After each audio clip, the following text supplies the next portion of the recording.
With roots seated deep in the rich history of Greek mythology, God of War deftly fuses puzzle-solving ability with robust combat and frenetic action, and a brutal yet absorbing tale of destruction and redemption. God of War begins with Kratos, who has climbed to the top of the highest mountain in Athens in ancient Greece, and he has this line. He says, "Not even the gods of Olympus can save me now." And with that, he takes a step and he throws himself off the mountain, and right before he hits the ground, we flash back 3 weeks before, and that's really the game that you play.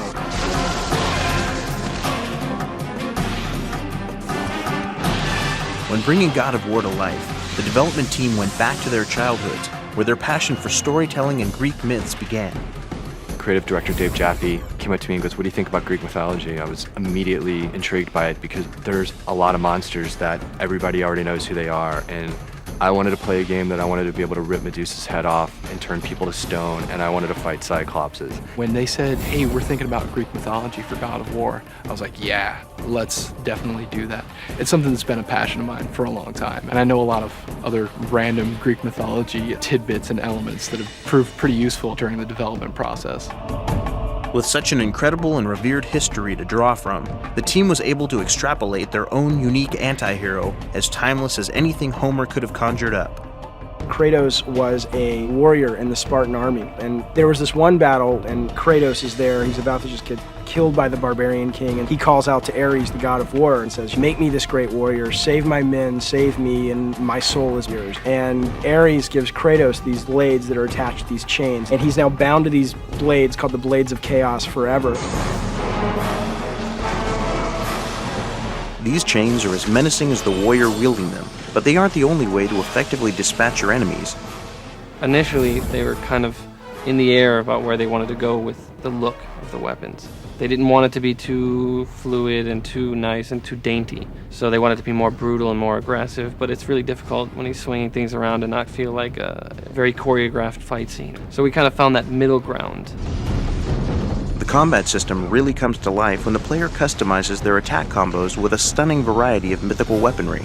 You've got all kinds of really cool gadgets and weapons like the Medusa head, the Zeus thunderbolts. You can raise the dead from Hades to come up and fight by your side. You know, you can dash, pop a guy up in the air, use the Medusa head, he falls down and shatters. You get extra points for that, so it's really giving the player a palette to work with and let them be the artist.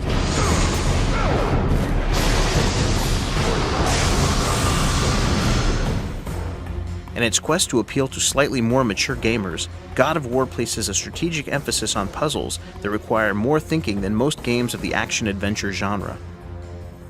Most games today, the puzzle is pull the lever, the door opens, or find the key, put the red key in the red door, and it's just like, you've got to be kidding me. It's like, I was so excited to bring real puzzles back to this genre. There are a lot of different ways to approach any given situation in God of War. You could be confronted with something that seems sort of insurmountable just by going in there and doing the combat, but if you think about it a little bit, there are resources made available to you in the level that'll allow you to get around that situation a little bit easier. God of War is one of the most graphically impressive games ever created for the PlayStation 2, with stunning environments that are as vast as they are intricately detailed. I'm always the guy that the engineers want to strangle because I try to absolutely push this engine to the max. In the opening level of the Hydra, we've got thousands of particles that are on screen. I wanted to have reflective surfaces that look like puddles where when the player walks through you can see his reflection. I wanted to have tons of geometry. I wanted to have wood splattering everywhere. I wanted to have 30 guys on screen. That's what we wanted to accomplish, something that was just visceral and massive. All that kind of stuff is a programmer's nightmare, basically, because you have to kind of make sure that your engine runs as fast as it possibly can in every different scenario that the designers and artists have managed to create while building the game, and that's kind of a big challenge. So what we've done is just be very careful to make sure that all of our tools allow us to give good instruction to the artists and designers and how each of the different scenes in the game can be made to run as fast as they possibly can. Plus you've got like all this fog in the background, and one fog coming off of the water, particles spraying over the mast. We wanted the first level of God of War just to be something that, you know, was going to make you want to play the rest of the game. The producers know that the key to a great game is to engage the player at an emotional level, and God of War aims to do just that. I think anytime you make a game, you set out to try to make emotion in the game. That when the player is playing the game, he feels emotion. And if it's gripping the controller tighter, if it's having to put it down and walk away because your heart's pounding, if it's just that you're having so much fun that you forget to go to sleep, or you're late for your job because you're trying to solve a puzzle. I mean, that's what we wanted to create. By utilizing the stories from our ancient past, God of War delivers the cutting-edge game of the future and what's sure to become a classic. But there's more to this game than meets the eye, and additional secrets will be revealed next month. This is the game not only that I wanted to make 3 years ago, this is the game I've wanted since I was a 10-year-old kid, and I finally got to make it, and I'm so grateful, and I think players are going to be grateful too, because it's going to be cool.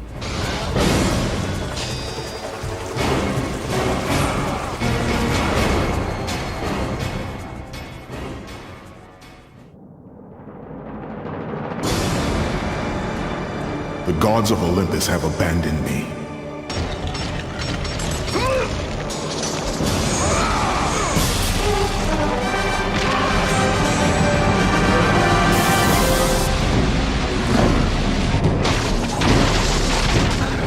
Combining the legendary tales of our past with an enigmatic hero, visceral combat, and flawless cinematic animation, God of War emerges as a game destined to be as classic as the mythology upon which it's based.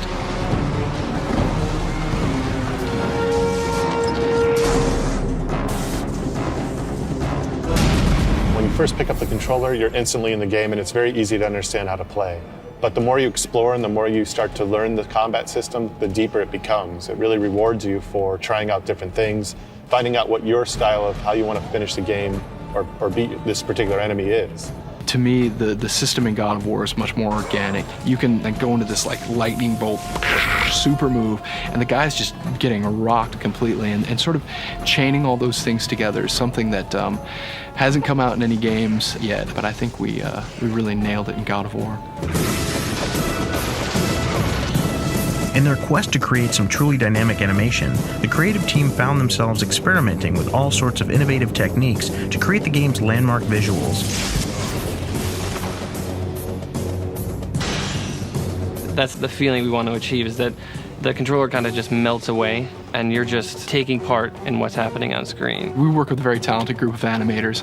You know, you can't just describe something in words, you know, when you're talking about the way some of these moves should work. So you definitely get up and you act stuff out, and I've had more than one embarrassing situation where I've been in the middle of a meeting and I'll get up and have to demonstrate, oh, he'll be like this, and I end up on the floor and I'm laying all prone on the ground. It gets very physical. I'd say my favorite sections are some of the hero animations, especially the blades, the fluidity we were able to achieve with blending so many different moves. And we're able to achieve that through some of the coding and then some of the animation kind of working together as cohesively as we can. In certain games, it doesn't seem like much attention has been paid to it, but in this game, we put a lot of attention into that. With God of War's visuals this complex, it's imperative that all the animations be tested repeatedly to meet the expectations of not just the gamers, but the producers themselves. We fine-tune the game to the nth degree. A single combat move will often be worked on for a whole day by the combat designers. A tremendous amount of attention to detail is required to really get the emphasis right and make sure that the player is experiencing what you wanted them to experience. With gameplay this epic, the creative team worked especially hard in giving the game a grandiose feel that would appease the very gods upon which it is based. So we spent a lot of time working on a really good camera system that allows very kind of cinematic camera shots. You know, you can have a traveling camera follow the character along a corridor, and it can do anything that you could do in film. To feel like it's raining, we spent a lot of time working out how to make a rain effect that was really convincing as a rain effect. You walk into a desert, we wanted to get a kind of a desert sandstorm feel. In coming up with a way to match the game's legendary story with its visual style, two types of animation were fused together to immerse the player into the game.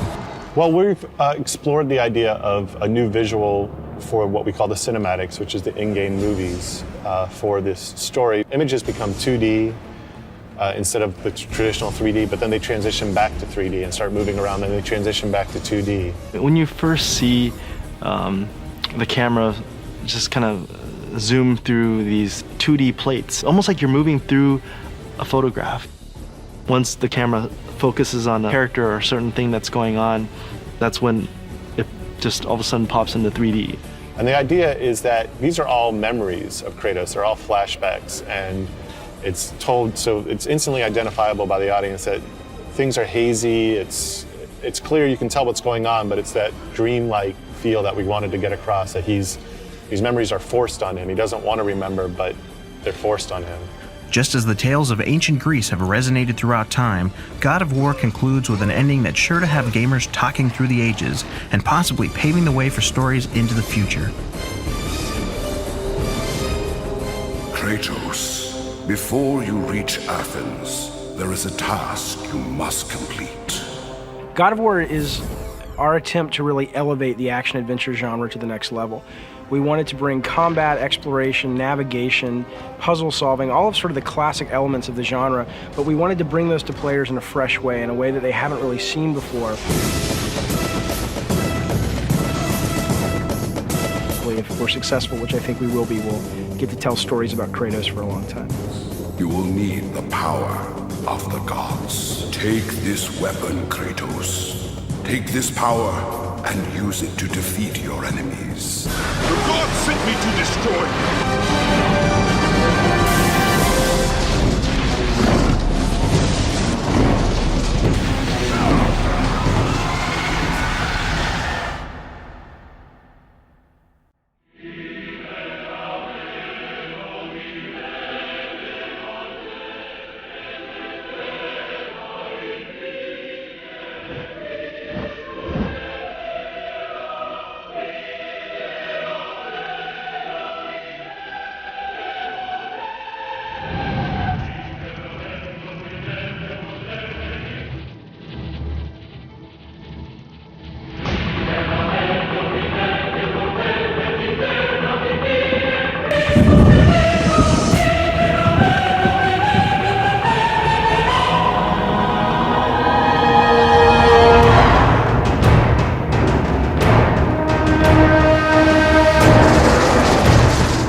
I think right now the action-adventure genre is really sort of experiencing almost like a calm before the storm. God of War is the storm, and when this thing arrives, both from a sales standpoint, from a critical standpoint, and really most importantly from a player satisfaction standpoint, people are really going to go, oh my god, this is what we've been waiting for.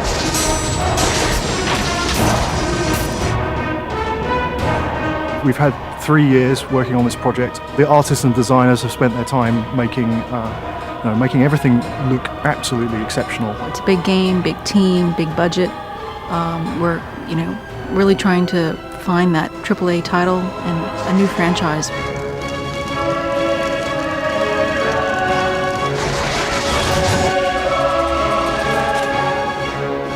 God of War is this tale of a Spartan warrior tricked by the gods, avenging his family's death. It's all set in ancient Greece. You play an anti-hero called Kratos. He's kind of a slave to Ares, the god of war. He's a very evil character, very destructive, and he's in this world that's in chaos. God of War is epic in every sense of the word. Our combat is epic. The enemies you fight are epic. The boss fights are huge. Right out of the gate, you're going to be fighting stuff you've never seen before. The game is really to make you feel like you're in an adventure. It's an epic adventure. It's to really make you forget that it's a game.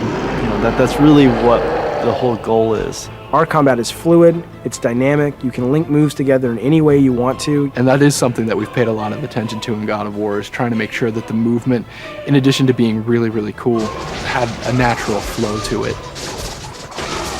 You've got all kinds of really cool weapons like the Medusa head, the Zeus thunderbolts. You can raise the dead from Hades to come up and fight by your side. It's not just about the combat, it's about thinking, it's about solving puzzles, it's about creatively using the skills that your character has and learning the new skills as the game progresses and using those to overcome any obstacle in your way. Every time they're in an environment, it's new and it's fresh and it's not something that they've already experienced.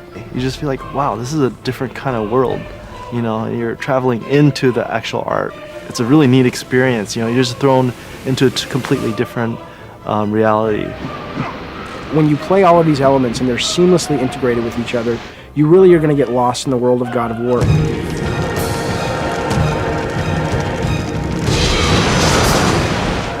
The feeling that we're trying to give the player, it's going to be an experience unlike anybody's had before.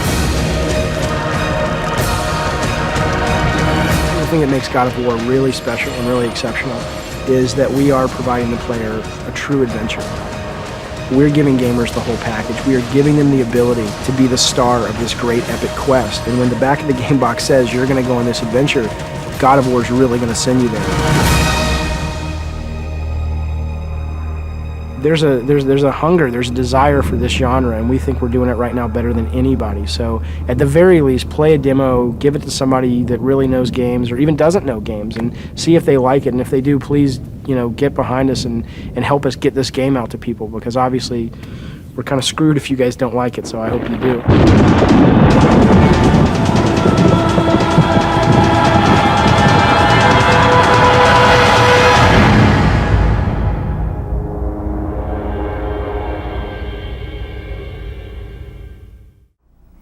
Okay, so this is the God of War game director commentary track.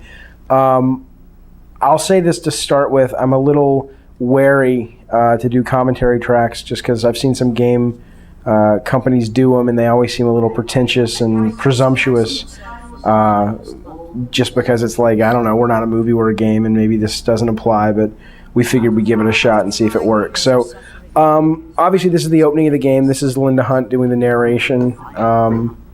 She was in Dune. She was in Silverado.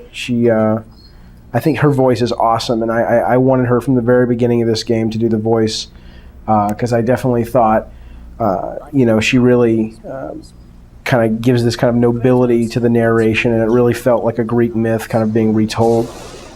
This level, the Hydra level, was the first level. Actually, it was the last level that we designed, the very last level. And the idea behind it was that we figured, okay, cool, we'll understand the technology at this point, and we'll know our limitations, and we'll know the strengths and weaknesses of the team, and we'll have the best, we'll save sort of the best for last in terms of, the knowledge that we need to design levels. We'll be firing on all cylinders. And the problem ended up happening was that by the time we got done with the game, and this is the last level, I was so out of ideas and so out of inspiration, and I just really wanted to be done. And I think the level from a production standpoint is really phenomenal. The whole idea was to create like the opening of an Indiana Jones movie or a James Bond movie where we thrust you right into the action. And I think that really worked well. But I think from a standpoint of just sort of level design, it's a little too linear for me. I wish there would have been a bit more branching to the paths, and it's a little too simple. I think it works for the game because it's the first level, and it's okay that it's not too complicated, but I do regret that we designed it so late in the game. One of the things we definitely wanted to do right from the get-go is really establish Kratos as a character and sort of this sort of brutal, vicious warrior. And I tried, and you'll see as you go through the level, a number of places where we're sort of, be it dealing with the Hydras or be it dealing with some of the the NPCs, like the captain at the end of the level, really wanting to make sure that this guy came off as a total vicious kind of jerk. So right from the very beginning, you're like, okay, we're sort of staking a claim that this isn't just sort of your normal action hero. He's definitely got issues. Originally, this opened when you were fighting the Hydra. Like immediately, you were fighting one of the giant, monster heads, and I really. Cinematically, I think that works great. You hit start and you're immediately into the battle. And we sort of have that here, but the problem was I actually went out and I rented a bunch of games, like 4 or 5 games that I had never played before, just never even picked up a controller on. And I was just like, can I play these games right from the get-go? And if they thrust me into an action sequence, would I know what to do? And it was just, it just was a nightmare. It didn't work. And if we would have put you in the middle of a battle, with this really big boss right from the beginning, people would have just been getting slaughtered and frustrated, and it might have been cinematic for someone watching it, but for someone playing it, it would have been really bad. So we definitely needed to give the player a little bit of training, which is what that opening shot or opening scene was on the boat. And now this is sort of what the original opening of the game was, where you were immediately fighting the Hydra from the get-go. We actually originally hear, as you're seeing the little training messages popping up on the screen, originally there was this little fairy creature, this little tiny lightning bug kind of creature that kind of flittered over Kratos' shoulder, and the gods had sent him. It was like a muse or something, and it was like, here's how you use your blades, and here's how you do your magic. And we were intentionally looking to get a very irritating, annoying little Tinkerbell-like voice. And what was going to happen is right when he stepped out of the ship after this Hydra, she would just get slaughtered. She would just get absolutely killed by the zombies and stuff. And I thought it would just be kind of a neat little twist on the typical sort of Nintendo Zelda, kind of RPG. Here's your little buddy. And they'd travel with you throughout the whole game, and we were going to introduce that and pretty much kill it violently within the first 5 minutes of gameplay. And we were worried that the tone, as cool as I think it still is and funny as I think it still is, I didn't want people to think we were making like a parody or a satire, and so we kind of killed it, and that was that. But I still think that's a really cool idea. So it was really important. Right from the very beginning of the first level that we had some kind of puzzle. I mean, this isn't like some kind of deep cerebral puzzle coming up, but I wanted to make it clear that the game really was a mix of the combat and some exploration and some puzzle solving. And, so this was sort of our first puzzle in the game that functions both as a sort of a training mode where you're learning how to charge up and kick items around, as well as sort of trying to figure out that you have to sort of use that mechanic in order to get the box across the deck. I don't remember where it came from, but I definitely love this idea of, the ability to sort of kick these draggable objects, because I think that's sort of the bane of a lot of adventure action game players, is sort of these draggable box puzzles. And I think they serve their function. I mean, there's only so many ways you can communicate a puzzle with the limited buttons on a controller for a console. But I think it was really cool that we came up with the idea of sort of a way to drag it a lot faster. And at the same time, I think it really speaks to the main character, where he doesn't have the patience to kind of drag this box Tomb Raider style all over the place. He's just going to kick the damn thing. And I think that really comes through in this puzzle and sort of in this mechanic, which I love. I love that idea of, where gameplay mechanics really aren't just fun mechanics, but they also sort of end up being, sort of things that speak to the character themselves. So the idea of mixing mechanics and character development is a really neat avenue of game design. And we certainly didn't do a lot of it here. It's really, really hard. And we had our other priorities, just making the game fun. But I think the fact that we even got a little bit of it in this, and we'll hopefully do it more in future games and maybe even future God of War games, I think is really, really cool. So this is the first magic door, and I'm really, really happy that I think these turned out really well. From the voice actor, I love the voice actor of Poseidon. I love the fact, just sort of in the story and in the vibe of the game, that all of these classic Greek gods are able to show up and sort of have little cameos. I think it helps ground it in the Greek mythology. That whole idea of just going to a little netherworld and seeing, Kratos get these powers and things. You see that in a lot of other games, and I just went to the guys and I said, hey, let's do that, and base it more in Greek mythology. And you kind of make these requests, and you kind of figure, well, everybody else does it, let's just do it. And God, those things took forever. We had one guy on those god doors for months and months and months, making the effects and making the lip sync, and it's just, I think it added a great deal of production value, but it's a pain. It's a pain to do a lot of the stuff that it doesn't look like a pain when you play it, but it turns out to be. As you can see now, I mean, this is what, hopefully when you've played the game, the animation here looks a lot better.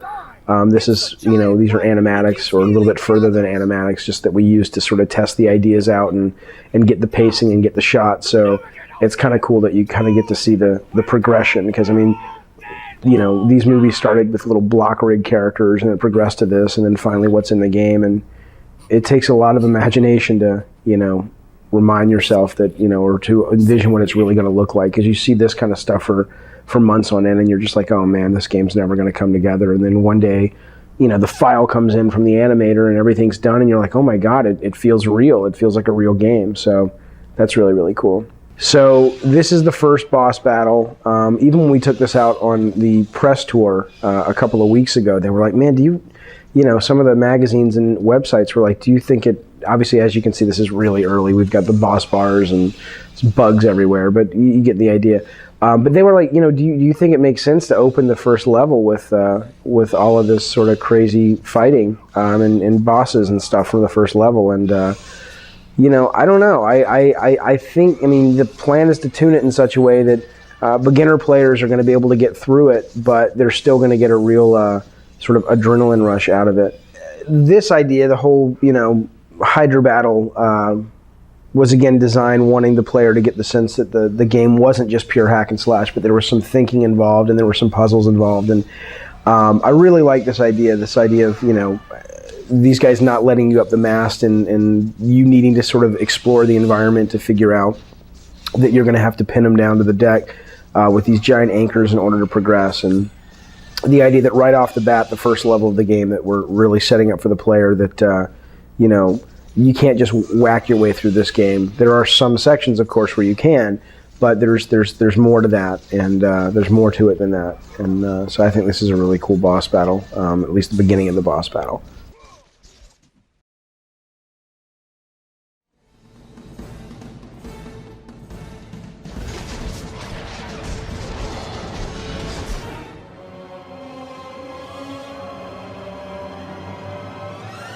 God of War's been in development for about 3 years, roughly. It's including a fairly lengthy pre-production cycle. And basically, it came from Dave Jaffe's head.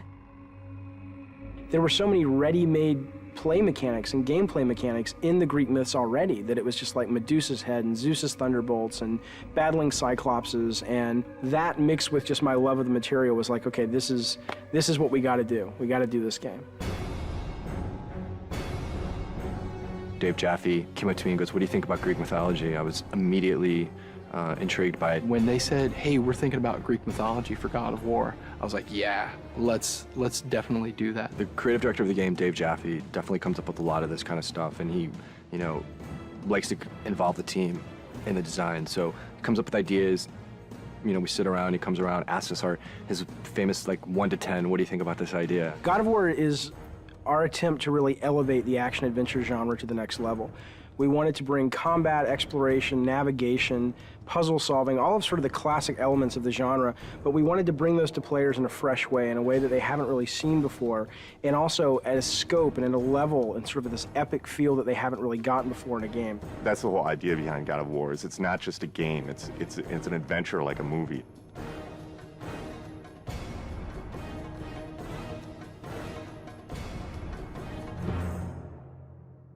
The sheer amount of concept art and work that went into developing all the characters and the look and feel of the game is pretty unique. I've never seen so much effort put into concepting a game out, making sure that every environment is unique and fits in with the theme of the game overall. I gave them my influences. It's really to their credit that they were able to sort of extrapolate what I was really going for into art, amazing art. So I ended up sort of getting what I wanted, which was this high adventure, amazing fantasy setting, which was inspired by the stuff that I grew up with, the movies that I grew up watching. But exactly how the game ended up looking the way it did was really, you'd have to ask the artist. Charlie Wynn has been part of the studio for quite some time, and what he's brought to God of War is extremely valuable. A lot of my job is to create images of what the game feels like. The mood of the game is dark. The main character Kratos is a very disturbed character. The things I said to him, I said brutal, nasty, violent, antisocial, pissed off, angry, fuck you. That was my direction to Charlie. The hardest part about making Kratos was that the storyline wasn't really there yet. And so I was trying to create a character that didn't have that story behind him yet. I just said, come into work and get angry and see what happens.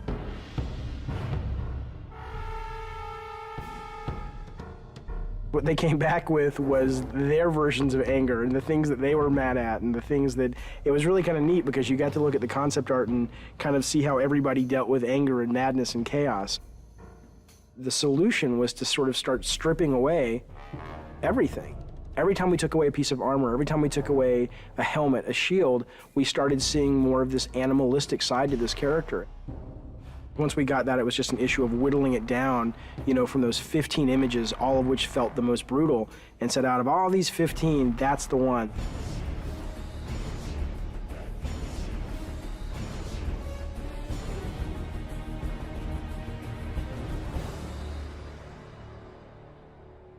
God of War is our attempt to really elevate the action-adventure genre to the next level.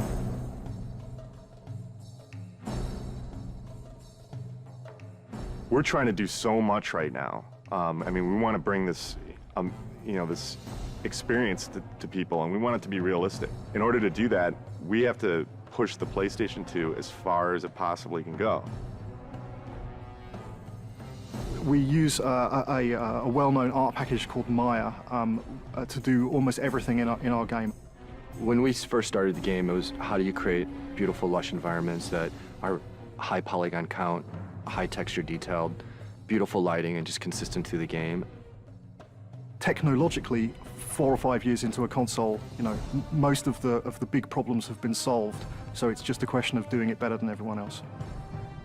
You first start with the sheet, and the sheet is also known as collision. That's the very bare bones minimum level of detail that the player actually interacts on.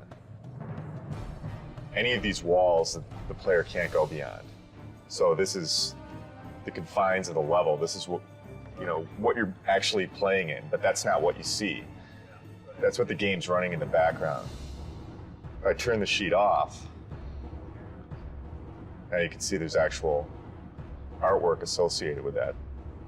Well, we definitely wanted to make the player feel like they were in ancient Greece. It's to go from really dark, depressing feelings where you feel like, I just want to get out of here, to very bright, and you're in the desert, and it's to make you feel like, wow, okay, it's a vast world.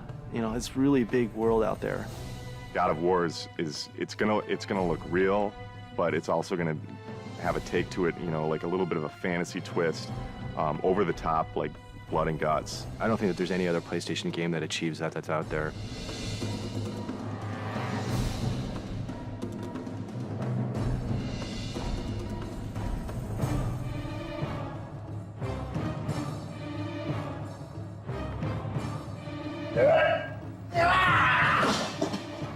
Every character in the game starts out with a single pose that every single animation derives from.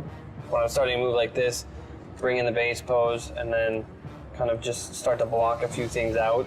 Maybe even with general, just kind of moving the whole character all as one, getting the timing for things, and then building out from the pelvis.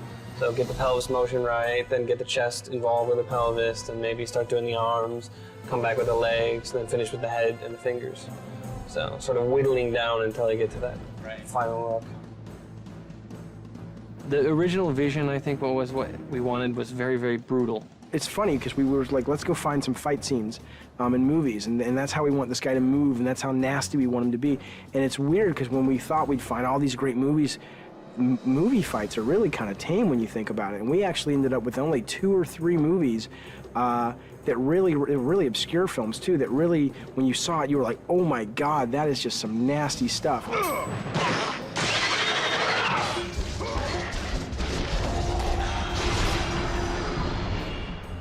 There's been quite a few gameplay design sessions or meetings with the animators where we get extremely we move around a lot. My setup situation as I'm putting enemies into the game and I'm trying to get them very playable so that they can be placed in levels and go around is this big cartoony shaped, very bright arena. And it's just a big wide open space, and I put the guys in that, and I fight with them there, I tune them there, I set up all their moves and combos and their reactions. The Medusa head animation, ripping the head off the Medusa, very long development cycle for that one. It was redone several times. We obsessed over it. I pissed off everybody. The animations aren't brutal enough. The art's not brutal enough. There's not enough blood. I want this game to make players just go nuts and feel that sense of anger and chaos.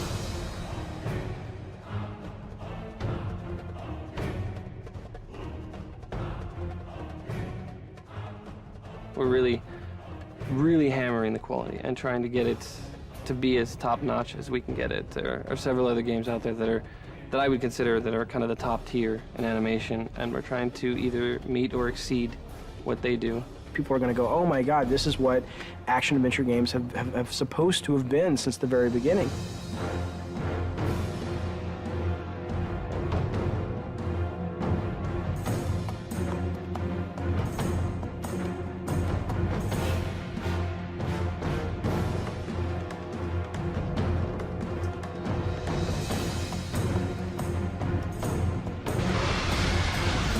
I always say this is the game I've been wanting to make since I was a little kid. God of War, from a production perspective, has been extremely challenging. There's a number of areas that, we've really been pressed time, money, resources. Making the game was definitely a fight. Me and the team butted heads a lot, and there was this anger, I guess, that built up inside of me that I think I really transferred over to Kratos, and I look at Kratos now and it's like, that's me.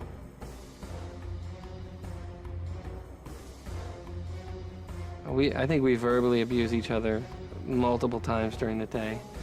It's one of those, it's a great high-low thing. We start out the day, we're really happy, and then throughout the day we get very upset with each other, and then happy with each other, and then upset, and hopefully we can leave when we're happy with each other, and then we come back and we're happy with each other again.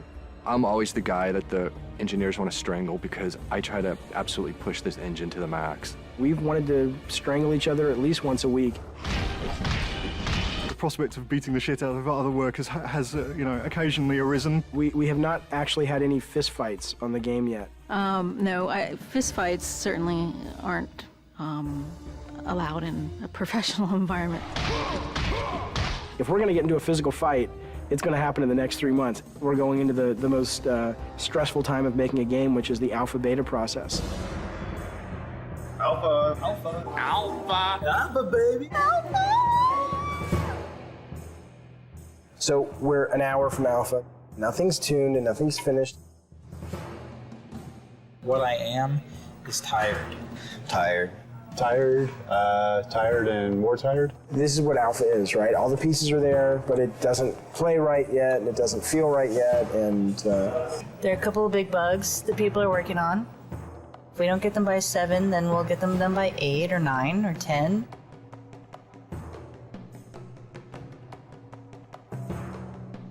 Three years and we're almost done. Light at the end of the tunnel. I'm so happy we're an hour away from being able to say at least we have a game.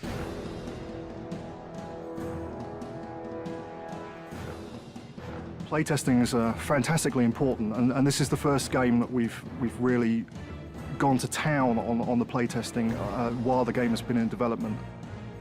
We'll bring 5 or 6 people in from the local colleges, and we'll sit them down in front of the latest version of whatever level we've been building, and we'll watch them play it, and we'll notice all of the things that they don't do right, or all the times that they can't find the way to solve a puzzle because we've obviously not highlighted it well enough, or if they can't see the door in the background, then we'll add an extra light in so it's highlighted.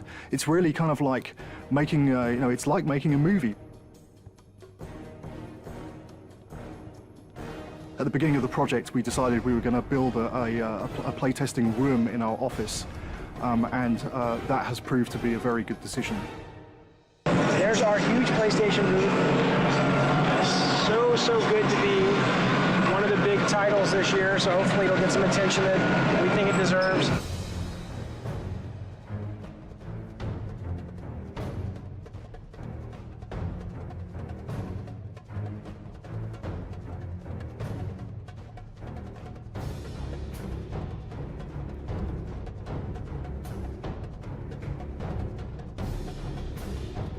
I think whether you're into mythology or not, I think you can't deny the power of a game made by passionate people. God of War is a game that anyone can pick up and play and have a really fun experience. You should play God of War because it'll get you laid. This is the adventure that the back of the box has always promised you. God of War is fucking rad.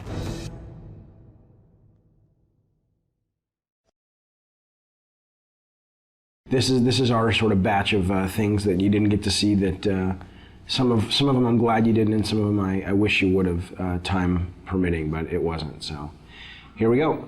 Okay, now this is actually, this wasn't a deleted level. This was the prototype that the team put together.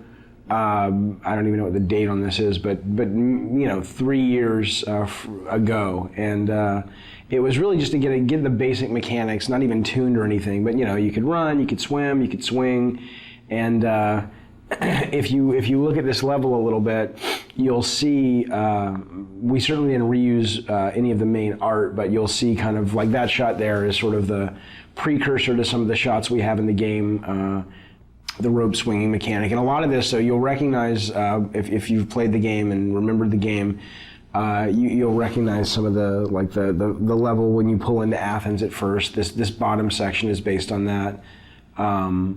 And the whole cliffs that you climb here, we actually just sort of ripped these out directly from the demo and built the cliffs level, the Cliffs of Madness or the Cliffs of Insanity. I forget what we ended up calling it. God, it's amazing to see this little guy running around. He looks so not like Kratos.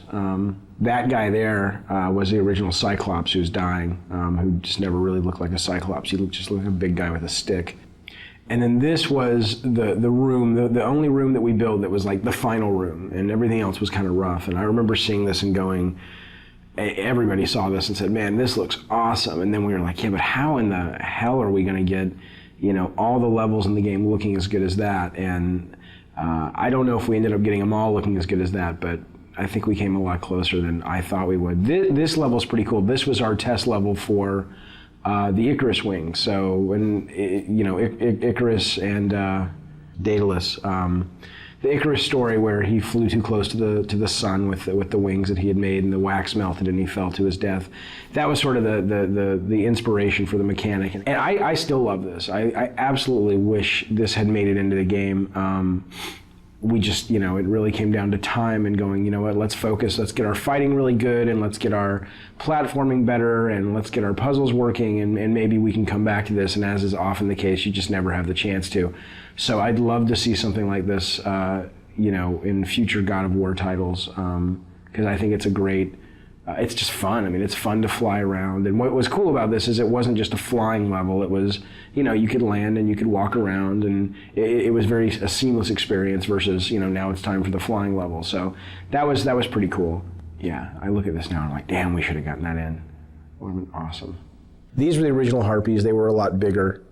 They still read better. They look awesome, but we just realized we needed more of like a bat-like, small, like little annoyance enemy. These guys played like the skeletons, basically, flying versions of the skeletons, and there just wasn't much of a difference in gameplay, so we ended up kind of shrinking them down and making them bats. And this was what we called the Mounting the Titan level, which is Kronos, the giant titan in the desert. And sadly, right now, the only way you get on the Titan is through a movie. And originally, this was how it was going to be. You see this big thing, it's like a big watermelon in the background. That's actually Kronos. And Tobin, the designer, he's got him kind of moving towards the player, and those things that are falling are like mountains that are crumbling and stuff. So it's kind of like Kronos is rushing towards the player, crawling, and you're trying to run ahead of him in these platforming sections so that you can ultimately jump onto the structure that's on his back, and that'll lead you up to the temple. And I still love that idea. I really, really wish we could have done it. And it was just, we showed this to the tech guys, and we showed it to the artists, and they were just like, dude, that's going to take forever. This was the original boss. There was a boss that originally, look at that, that's awesome, that originally guarded Pandora's box. And again, we just didn't have time. And I know it's lame that that's the one thing I regret about the Pandora design, is that there are no bosses that guard the box. You have the Minotaur boss down below, and then we've got this conveyor belt section, and that's kind of it. And we just ran out of time. This was originally pretty cool. It was, you had this moving platform up above, you had this giant kind of harpy vulture in the center that was guarding the box. And she had these eggs scattered all around the level. And in order to sort of entice her to fly around, you'd have to go find her eggs and break the eggs. And you'd kind of take the little baby birds inside and you'd kind of carry them around and use them as bait. And again, not only was it kind of a cool mechanic because you were slower as you carried these things around, but also I think it really helped with the character of Kratos. I mean, here he is, cracking open eggs and ripping out little infant birds and using them for his own desires, and really pissing off this mama bird. I thought was pretty cool. So here's just another quick idea. These are just almost like little sketches for levels, where you have a big open environment and then you've got the walls come down and it becomes a maze, and you either do something and the walls come back up, or it's on a timer. I mean, we did tons of these things, where I'd have an idea or a designer would have an idea, and it was like, try something like this. So this level is actually a level that we went so far as that we showed the press, we got it in magazines, and this was really a hard cut for us to make, and especially for me to make. I love the mechanic of it, and I love the platforming and the concept. And the concept was that you're riding this elevator, and if you get knocked off, obviously you'll die. And if you get off the elevator, the idea was it was going to originally be being chased by this massive sandstorm. And the elevator was really the only thing. It was sort of a magical elevator that protected you from the sand. And if you got off the elevator would bypass you and the sandstorm would engulf you and kill you. And the two things we didn't have time to do is we didn't have time to tune it, and we didn't have time to build the sandstorm. But what I loved was this whole idea of, getting off the elevator and having to catch back up with it. You'd have these little forks in the road, and either you'd be forced, like coming up, you'd be forced to get off the elevator, or you could choose different paths. And if you took one path, it was more combat heavy, one path was more platform heavy. And as you can see, we had this pretty much finished from a standpoint of the art and the setup, but we were missing the big sandstorm, and we were missing the tuning time to really make this fun, and so it ended up getting cut. This I love. This was great. This is great. I love this for the elevator. Now it gets smaller. I guess we talked about putting this in the actual, see, they suck. Whoever played this couldn't keep up with the elevator, but that was the whole idea, trying to keep up with the elevator. So it's tough. It's really tough when you have to cut ideas that you're really passionate about out of the game, but you do so you can make the other ideas that you do have in the game shine even brighter. So it's sort of a constant process, or it's a constant aspect of the process that's just a really tough thing that you go through, but I think it's worth it because it makes the overall product better.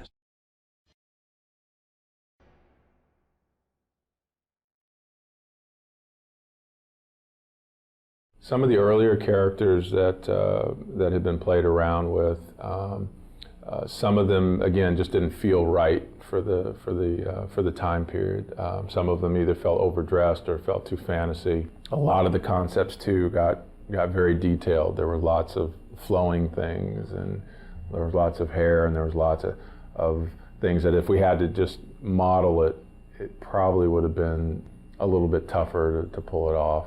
There was one character I remember when I first saw it that had kind of almost kind of a tribal feel to it, a very kind of African feel to it, which I thought was pretty cool.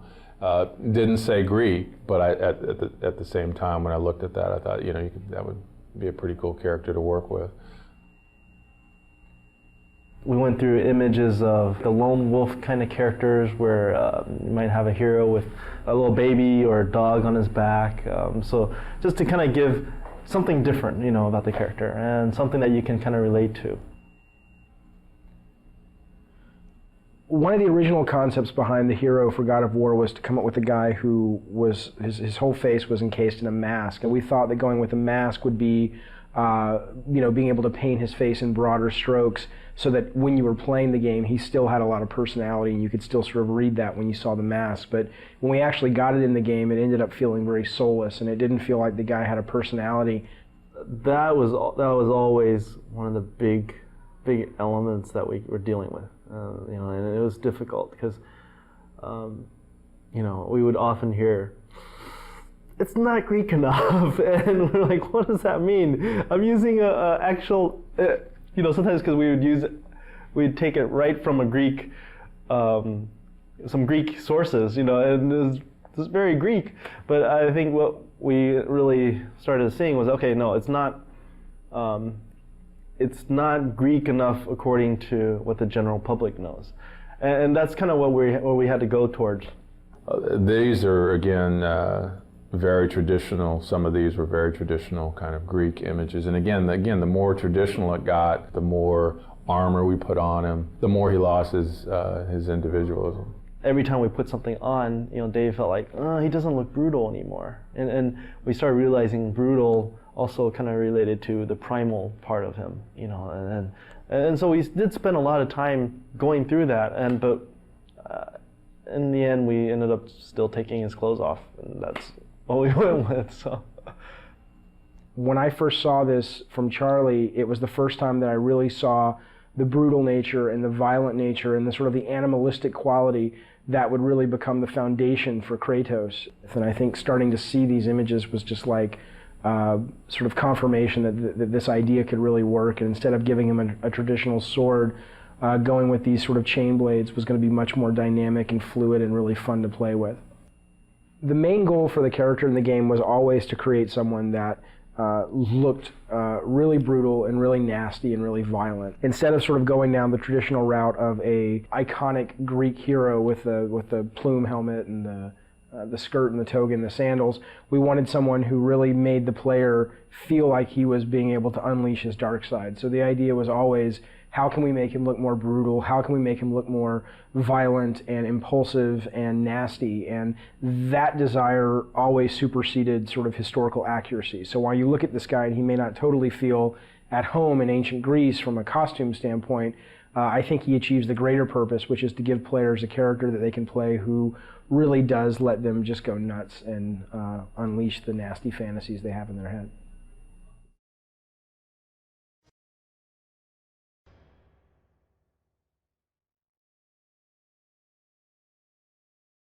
So the idea on the environments and trying to create a Greek world was trying to create a feeling that reminded you of Greece and that didn't feel too fantasy. So we were trying to walk that fine line between a fantasy game environment and a traditional Greek environment. And so part of it was again trying to get stuff that made it feel Greek, not Roman, but Greek. Okay, when we first start concepting out environments, it wasn't really defined as levels, you know. We picked out the important locations such as Pandora and Athens and Hades, and all I knew is like the game should feel really big, which means there's no like cramped area. It's more like challenge against the god and like huge monsters. So the look of the environment should be like huge, you know. So with each of the environments, what we tried to do was kind of move you through the world using color to kind of help move Dave's story along and kind of emphasize the emotional impact of what he was trying to, of the story he was trying to tell. But at the same time, if I've just come out of the ocean where I'm battling the Hydra, where we've got, in that case, you know, there's more kind of greens and blues and things like that. I don't want to go into that same scenario color-wise again. It's like if I did the whole game in black and white, you get probably bored with it after a while. So one of the interesting aspects, especially in the Pandora section, was a lot of times you'll see multiple iterations on statues as well. And one of the reasons was that one of David's idea was he wanted those statues to come to life, whether it was Atlas or Poseidon rising out of the water. The things that were in that environment, the objects, the architecture, those types of things reflect what was going on, again, with David's story. So in Pandora, as an example, that whole sequence is about an architect who, in David's mind, is basically gone mad. And so the idea was the structures, the traps, the visual look of that should begin to reflect kind of a madman in some instances. I did that piece, even the level of the design wasn't solid yet. So, but my own interpretation, I was thinking it's like things are like there's no gravity, but at the same time things are like kind of shifting all the time, and there's infinite distance in the back. Things are flying, falling, exploding. The Mountain Olympus, that one particularly, it's not for the game art. It's more like, okay, we want to talk about Mountain Olympus, so where's the image? That kind of thing. The goal of the world of God of War was really to create a place that felt like, you know, a giant theme park ride, you know, or a giant set on one of these great high adventure movies, and places that you'd really want to explore and spend time in and really feel like you were having this grand adventure. And I think these guys, you know, week after week continually were able to come up with set pieces and ideas that they just top themselves constantly and continually, and they've really given us this great world to play in, and I think they did an amazing job, and I'm so grateful as a player that I get to actually play in this space.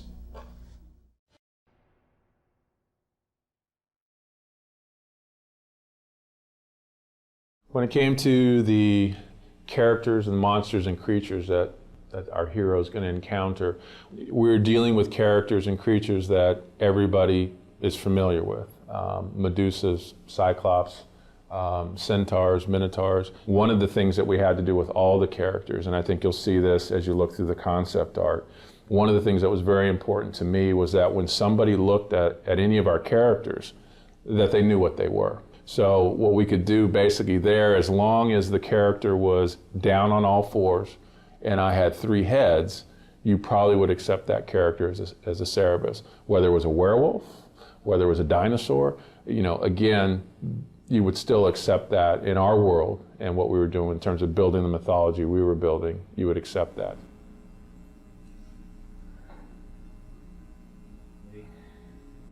As far as a game creature is concerned, mostly what was fascinating me was the deep sea creatures and how freaky they look. And I was trying to pull up on some of that, and did a number of different types of hydras. I was told, okay, Ares would be maybe 90% elemental, 5 or 10% human. You know, and so that's kind of what I was going for on these beginning ones. He's just pure power, you know, almost like he's this unstoppable force. And then, you know, Dave liked it. It's just he wasn't sure how we would do it. Probably was a slow transition towards being more human. So it's still kind of a huge guy, but he's got all this armor on that allows him to do all these things. So the idea was, again, to move a character into something that, again, would be a little bit more in the horror direction. And again, what it allowed us to do was get characters that were still reminiscent of what they were supposed to be in Greek mythology, but were uniquely ours. So once we started moving in that direction, again, it opened up a whole new kind of avenue of ways to explore those characters. What we really wanted to do was keep people immersed in the mythology, in the Greek mythology, but give them a different kind of experience when it came to the characters and the creatures.